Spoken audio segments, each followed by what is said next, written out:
Good morning, my lovely historians, young historians.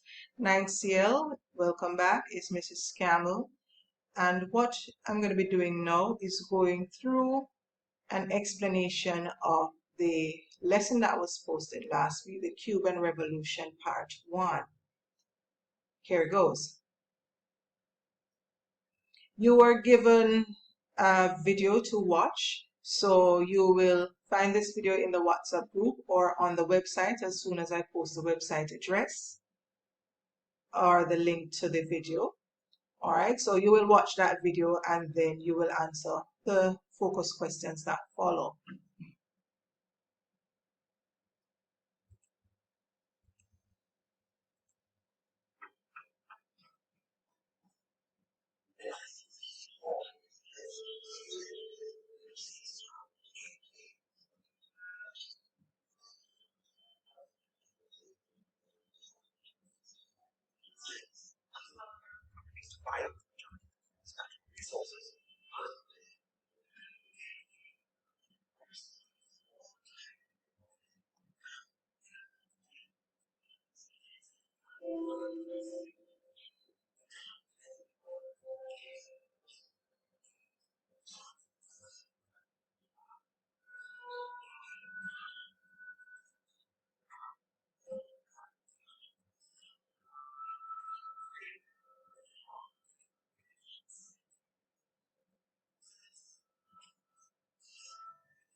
All right, so that's the video and you should have gotten some vital information moving forward.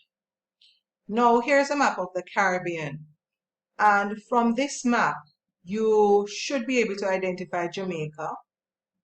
You should be able to identify Cuba, which is north of Jamaica.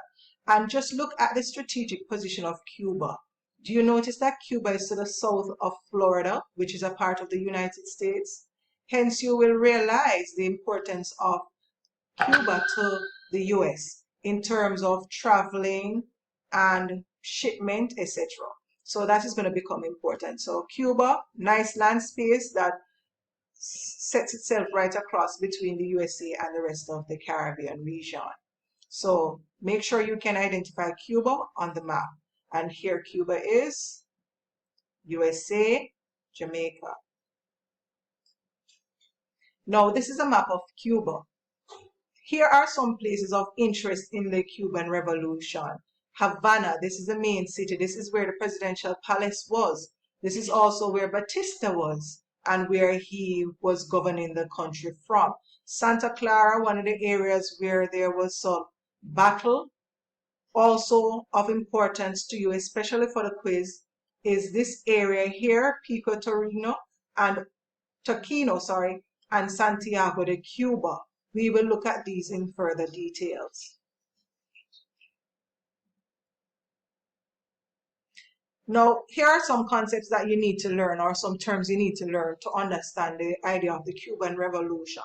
First, the revolution is the overthrow of a political system or government by force and the setting up of a new government in its place. So whenever there is a revolution, there is, of course, a great change. In this case, we are looking at a great change in the political system. Imperialism is a policy or way of governing in which there is a large or powerful country which seeks to extend its authority outside beyond its borders into another country. So America was trying to be an imperialist and trying to take over Cuba. Nationalism refers to a strong attachment to a particular country or nation. It is also referred to as patriotism. So there was a time when Jamaicans were nationalists, they were patriotic, loved Jamaica done bad. So also nationalism is of that nature. Decolonization is a process where a colony, a country that was owned by another country, gains its independence. It's no longer a colony. Communism is a type of government as well as an economic system where wealth is shared, things are done communally. Individuals are not allowed to own land, factories, etc. The government or the whole community instead is owned by the government. And everybody is supposed to share the wealth. And this is a system that we have in Cuba. Conflict is a struggle between people which may be physical, or it can also be with ideas. A nationalist is, of course, a person who is patriotic or who identifies with their nation and supports it vigorously. A liberator is someone who sets people free from captivity. A dictator, on the other hand, is someone who rules with total power and often in a cruel manner. Castro was said to be a dictator. Now, here's a picture of Fidel Castro and a little into his background. So Fidel was supposed to be the head of the revolution and spark the idea of the revolution. Castro was a lawyer. He was a trained lawyer. And the revolutionary idea began with the Moncada barracks attack, which was up there in Santa Clara as well. And he was instrumental in leading this against the Batista regime. Batista was a president at the time, and we will learn some more about him. So Fidel was not so much a warrior, physical warrior, even though he was, but he was really a strategist. And through his strategy and the fact that he was a public speaker and he could speak to the media, etc., and reach people, he was very effective. Batista, who was the president at the time, he was elected president, and then at another term, when he had installed himself as president and allowed the US to take control of Cuba in terms of large investments in a number of areas, such as gambling, casinos. They were basically the land, farming, everything. The US basically owned Cuba under Batista's regime. Che Guevara Ernesto, he was a member of the Revolutionary Party and one of the guerrilla leaders and military theorists. Please know these persons, know their names, know what they look like, and the roles they played in the revolution. Raul Castro, the younger brother of Fidel Castro, he too was a part of the revolution, and also he was instrumental. He was also instrumental in the revolution. Eulogio Cantillo, he was also a part of the revolution, not familiar to most persons, but I would advise you to do some reading. And also Camilo Cienfuegos, he's also a revolutionary, and this is him here, and this is Castro standing beside him. So please know these persons for this first part of the lesson, their roles, know the locations that were involved in the revolution as well. And we will do a quiz on Thursday, after which we will continue with part 2 of the Cuban Revolution.